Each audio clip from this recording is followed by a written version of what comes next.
Dan kami mengetahui banyak dari perkara hal. Dalam perkara ini bisa kami sebutkan satu-satu. Di antaranya mudir dari ma'had yang di Magelang, yang mana dia dulunya mudir. Namun karena dia kritis dan sebagainya, maka tidak cocok dengan yang di sana, Panglima. Maka akhirnya diumumkan agar dijauhi. Atas dasar landasan apa? Katanya mengikuti Thariqah Al-Hajuri. Dari segi apa? Bahkan yang bersangkutan pun tidak tahu kenapa dia dijarah. Dan para santri-santri dan pengurus pun tidak mengetahui kenapa ustadz ini dijarah padahal pembina. Yang dijarah dan yang menjarah tidak mengetahui dhawabit sama sekali. Dan ini terus terang saya telepon kepadanya dan dia dalam keadaan kembali menjual tempe di kampungnya. Kenapa kok bisa seperti ini? Aku disebut pengikut Al-Hajuri ataupun ala Thariqah Al-Hajuriyah. Sudah. Setelah itu semua tidak ada yang berbicara dengan saya dan hanya menunggu kapan diangkut barang-barang kembali ke rumah. Dan itu yang dipraktekkan oleh Lukman kepada ustadz-ustadz yang tidak cocok dengannya. Maka mana dhawabit al-jarh wa ta'dil? Tidak dipakai. Maka inilah seseorang bisa tahabbutot, bisa menjadi carut marut di dalam menghukumi seseorang di saat dia tidak mengikuti ad-dhawabit al-jarh wa ta'dil. Maka dia akan carut marut mengeluarkan dai ahli sunnah dari dairah salaf karena hawa nafsunya, dan mengatakan jangan duduk dengan si fulan karena hawa nafsunya. Awas jangan belajar ke si fulan, jangan diterima santri ini karena demikian dan demikian atas hawa nafsunya. Maka orang-orang yang mengaku berdakwah dan membawa bendera Ahlus Sunnah wal Jamaah harus mempunyai paling sedikit pengetahuan dhawabit al-jarh wa ta'dil.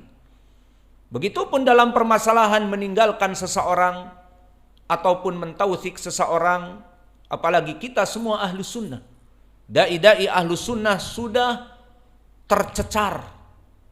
Ada yang menjadi hizbiyah, mengikuti manhaj-manhaj yang melempem seperti Raja, seperti kelompok Sururiyah, Ihya Uturoth, dan yang lainnya, ataupun dengan kelompok yang Haddadiyah yang terlalu keras, ekstrim, seperti Al-Hajuri dan Lukman Ba'abduh masuk padanya, mengeluarkan kaum salafin dengan jarah yang serampangan. Maka dalam keadaan takhabbutat seperti ini, wajiblah bagi kita ahlu sunnah untuk berhati-hati di saat menjarah dan berhati-hati di saat merekrut teman. Maka pergunakan dhawabit al-jarh wa ta'dil. Makanya bagi seseorang yang mengetahui dhawabit al-jarh wa ta'dil dan berusaha mendekatkan diri kepada Allah, tidaklah dia menjarah seseorang kecuali bukan dari hawa nafsunya, kecuali karena agama. Ya akhi, ustadz ini dari ustadz ahli sunnah, dan dia melaksanakan pelajaran di masjidnya mengajak kepada sunnah, dan dia dohirnya santri-santrinya pun sunnah. Pelajaran-pelajarannya banyak, baik di audio, baik di kajian-kajian masjidnya disaksikan oleh manusia, dan baik di YouTube kita persaksikan manhajnya ala ahli sunnah. Namun tiba-tiba datang petir menggelegar dari ustadz yang agung, dari ustadz yang dianggap marja. Si fulan jangan duduk dengannya, si fulan tidak boleh mengisi, si fulan jangan diajak untuk menjadi pengisi daurah, si fulan jangan demikian dan demikian, si fulan mau pindah ke pondok kamu jangan diterima. Semuanya ahlu sunnah. Bahkan si fulan ingin datang ke majelis ulama pun dilarang. Maka ada apa gerangan? Kenapa menjarah si fulan? Apa sebabnya? Ini adalah perkara agama.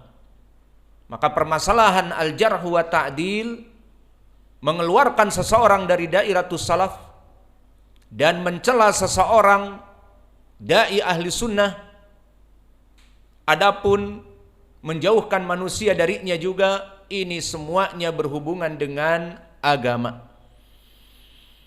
Maka dai-dai perlu untuk mempelajari tentang dawabit al-jarh wa ta'dil, dan prakteknya nanti pun di saat terjadi ikhtilaf bahkan di kalangan para ulama.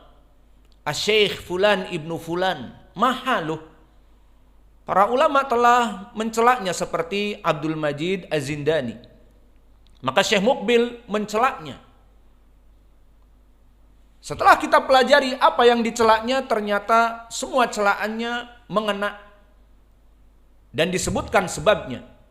Pertama, dia bermadhab Ikhwanil Muslimin.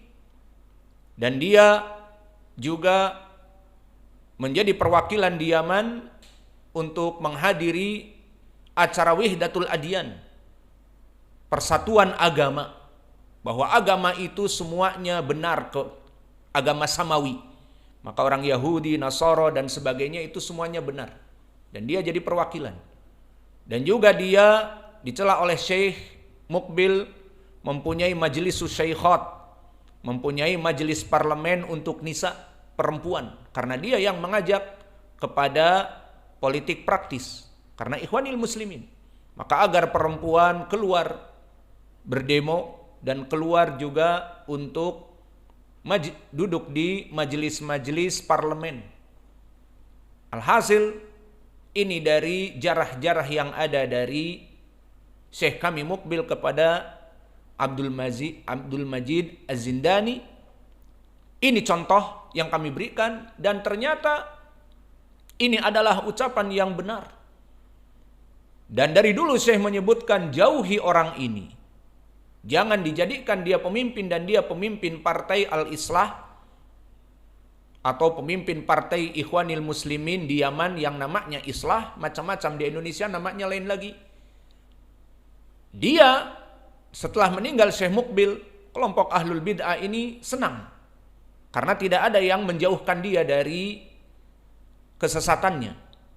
Akhirnya dia mengadakan kudeta kepada presiden Yaman yang berhak dengan jalan politik praktis.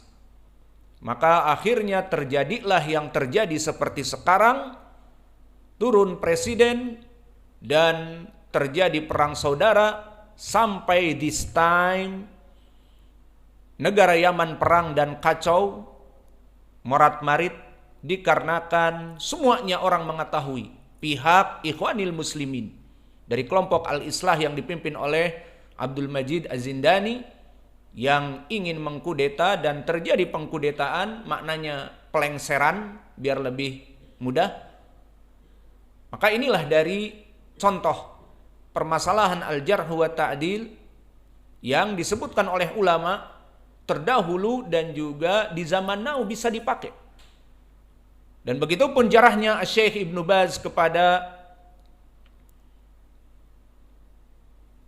Muammar al-Qaddafi. Dan saya mendengar dari Syekh kami Muqbil, di saat Syekh kami Muqbil juga mengambil fatwa Syekh bin Baz bahwa Muammar al-Qaddafi kafir, disebutkan sebabnya. Muammar al-Qaddafi kafir, keluar dari Islam. Kenapa? Indahu kitabul akhdar. Dia mempunyai kitab hijau, yang mana kitabul akhdar di sini Zindani Muammar al-Qaddafi mengatakan, presiden Libya dulu sebelum digulingkan, dan sekarang tidak ada presiden lagi. Lihat bagaimana negara hancur morat-marit di saat dikudeta, akhirnya tidak ada pemimpin. Sehingga sampai di time perang saudara, tidak ada pemimpin yang baru. Sehingga negeri itu terus menerus perang saudara. Qabilah yang kuat menekan qabilah yang lemah. Qabilah yang kuat akan terus memerangi kabilah yang lemah. Seperti itu keadaannya. Maka kita bersyukur kepada Allah di mana kita mempunyai negara kedaulatan NKRI tercinta, yang mana Allah memberikan pemimpin kepada kita dan kita mentaatinya karena mereka muslim dan mengajak kepada kebaikan, tidak kepada kekufuran dan kesyirikan. Maka kita harus bersyukur. Di negara-negara yang lain perang saudara berkepanjangan. Di Yaman sekarang sudah hampir 10 tahun. Di Libya, di Suria, semuanya seperti itu. Kenapa? Karena kudeta mereka kepada pemimpin-pemimpin mereka yang menyebabkan rakyat menjadi hancur. Kembali kepada permasalahan Syekh Ibnu Baz, dari cerita Syekh kami Mukbil, bahwa Syekh Mukbil mengkafirkan Muammar al-Qaddafi jarah di sini. Mana pendalilannya?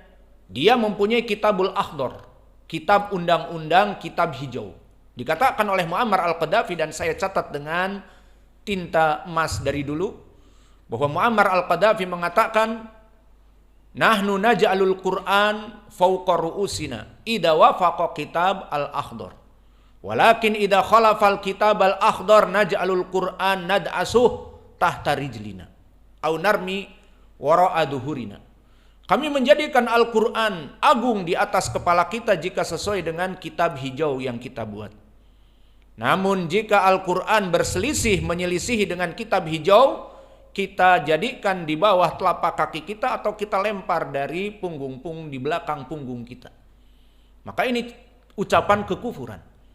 Syekh bin Baz menasehati Muammar al-Qaddafi, kata Syekh kami, 4 tahun.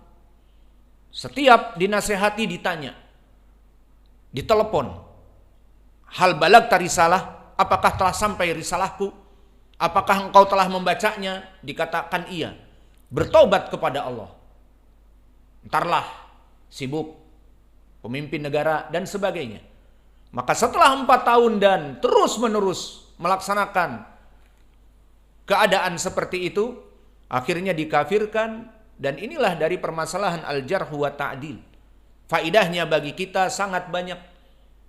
Mulai dari pengambilan hukum rawi-rawi di zaman Doeloe, saking dulunya ejaan Suwan di Doeloe, ataupun Nun di zaman dahulu kala. Alhasil pembahasan tentang rawi-rawi yang di zaman dulu ataupun di zaman now, maka bisa dijadikan dengan qawaid al-jarh wa ta'dil. Maka ini dari segi judul, dhawabit, dan juga definisi dari al-jarhu. Maka kita mulai masuk kepada kitab